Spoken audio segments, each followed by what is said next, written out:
So friends, welcome back to the next chapter of Excel for beginners. इसके अंदर मैं आपको जो चैप्टर है उसमें बताना चाहता हूँ डेटा एंट्री। डेटा एंट्री में कुछ बेसिक्स होते हैं। सबसे पहले तो डेटा कितने तरह का होता है एक्सेल के लिए।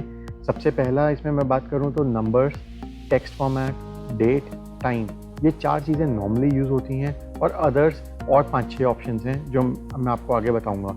तो नंबर्स, टेक्स्ट, डेट, टाइम में क्या फ़र्क है, इसके लिए मैं अपनी लास्ट शीट में आ जाता हूँ जहाँ पे मैंने कुछ डेटा एंटर किया था। डेटा एंटर करने से पहले कुछ चीज़ें आपको जानना ज़रूरी हैं। वो है सबसे पहले तो एक्टिव सेल।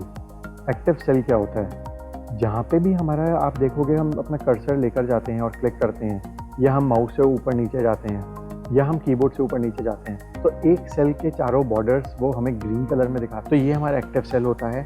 अब मैं मोड्स आपको बताना चाहता हूँ। हम किसी भी सेल को सिलेक्ट करते हैं तो उसमें नॉर्मली 3 तरह के मोड्स होते हैं, रेडी, एंटर और एडिट, जो आपको नीचे लेफ्ट साइड पे बॉटम में दिखता है। आप देखोगे रेडी लिखा हुआ है। तो इसके अंदर जब हम किसी भी सेल को सिलेक्ट कर रहे हैं तो वो रेडी मोड में है।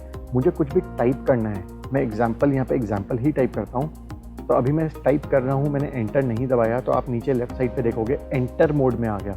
मतलब मैं इस एक्टिव सेल में कुछ एंट्री कर रहा हूँ और अब मैं एंटर दबाता हूँ तो वो नेक्स्ट सेल पे आ गया और रेडी मोड पे आ गया। सो अब मैं इसको एंटर तो कर चुका, अब मैं इसको एडिट करना चाहता हूँ। तो एडिट मोड क्या है? एडिट मोड के लिए मेरे पास 2-3 ऑप्शन है। एक तो ये कि जहाँ पे मेरे को इसको ठीक करना है, लेट से मैं एग्जाम्पल की जगह एग्जाम्पल्स लिखना चाहता हूँ, एस ऐड करना चाहता हूँ, तो ऊपर फार्मूला बार में जाऊँ और यहाँ पे लास्ट में एस टाइप करूँ और एंटर दबा दूँ।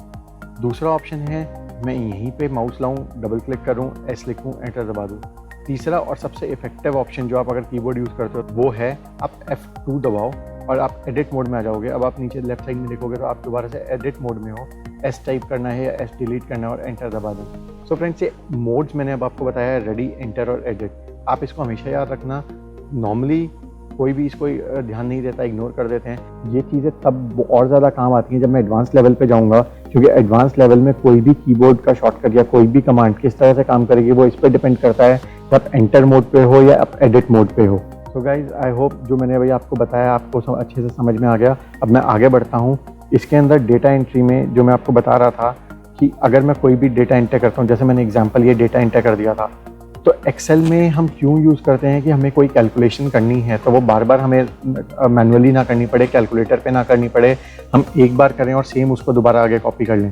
तो अगर यहाँ पे प्रॉफिट निकालना है तो मैं कहता हूँ इज इक्वल टू, अब मैं यहाँ पे जो यूज़ करूँगा वो है, मेरे को सेल C2 में से सेल 3 डिडक्ट करना है, यानी सेल्स में से कॉस्ट ऑफ गुड्स सोल्ड मेरे को डिडक्ट करनी है।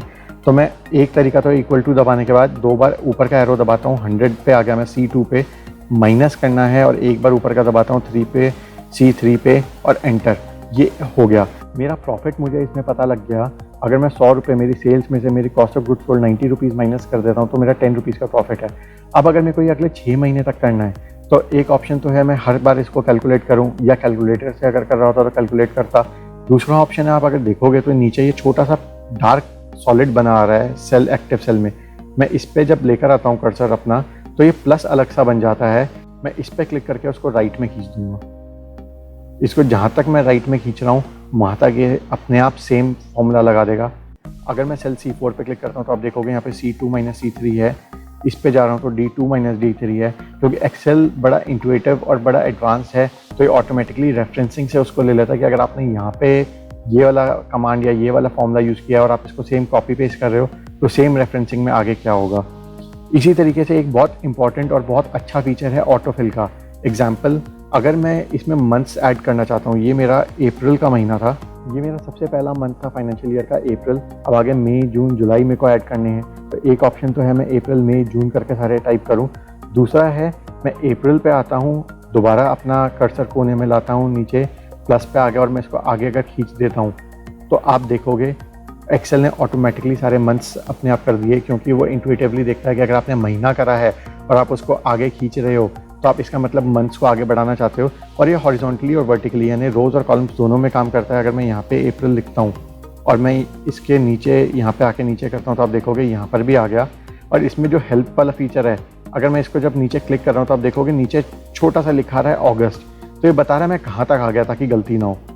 ये मेरा इसमें भी काम करता है। और अगर मेरा एक क्वार्टर है, लेट्स से Q1, मैं फाइनेंशियल डेटा की बात कर रहा हूँ, और अब मैं इसको अगर नीचे खींचता हूँ तो Q1 से Q4, क्योंकि एक साल में 4 ही क्वार्टर होते हैं, ये Q4 तक आएगा। और उसके बाद क्योंकि ये समझदार है तो ये दोबारा से Q1 दिखा रहा है मुझे, Q2 या कुछ और Q5 नहीं दिखा रहा, क्योंकि ये भी समझ रहा है जब हम Q की बात कर रहे हैं तो हम क्वार्टर की बात कर रहे हैं, फाइनेंशियल डेटा की बात कर रहे हैं, तो 4 ही क्वार्टर होंगे, उसके बाद अगले साल का Q1 या Q1 रिपीट होगा।